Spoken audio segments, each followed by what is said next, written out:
नमस्कार, मी Swati Bapat.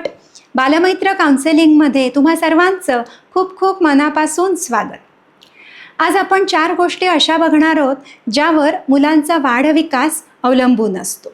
Nature, nurture, culture आणि signature. Nature म्हणजे मुलांचं नेचर कसं आहे, त्यांचा स्वभाव कसा आहे. इथं अनुवंशिकता खूप महत्त्वाची भूमिका बजावत असते. मूल कुणासारखं दिसतं, कसं वागतं, त्याचे केस कुणासारखे आहेत, डोळे कुणासारखे आहेत, त्याचा स्वभाव शांत आहे का, रागीट आहे का, तो धीर धरणारा आहे का, त्याला सामाजिक आवड आहे का, अनेक गोष्टी त्याच्या स्वभावावर अवलंबून असतात. दुसरा महत्त्वाचा भाग आहे नर्चर, म्हणजे मुलांचं पालन पोषण कसं झालंय, लहानपणी मुलांना काय अनुभव आले, त्यांचे कंडिशनिंग कसे झाले, त्याला प्रेम, विश्वास, सुरक्षितता मिळाली का, त्याचं कोडकौतुक झालं का, त्याची आजारपणं किती झाली, कुठल्या अडचणींचा सामना त्याला करावा लागला, कुठली विशेष कौशल्य त्यांनी मिळवली, पालकांनी कुठली मूल्य जोपासत त्याला वाढवलं, या सगळ्यांचा परिणाम मुलांच्या वाढविकासावर होतो. तिसरा महत्त्वाचा मुद्दा आहे कल्चर. मुलांच्या मानसिकतेवर समाजाच्या चांगल्या वाईट गोष्टींचा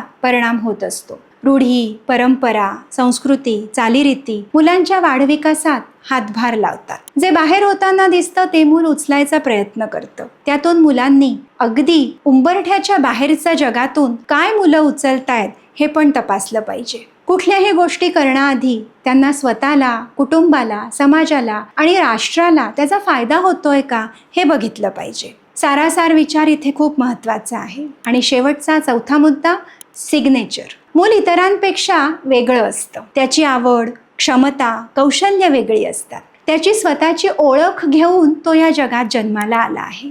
त्याचा प्रवास युनिक आहे. त्याची कार्यकुशलता वेगळी आहे. त्याचा या जगावर उमटलेला ठसा हा सुद्धा निश्चित वेगळा आहे. प्रत्येक मूल वेगळं आहे.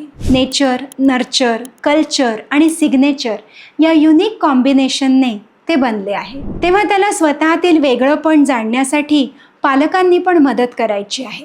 इतरांची होणारी सतत तुलना थांबली की स्वतःतलं वेगळंपण स्वतःला पटलेलं असतं, ते मान्यही असतं. आज इथेच थांबते.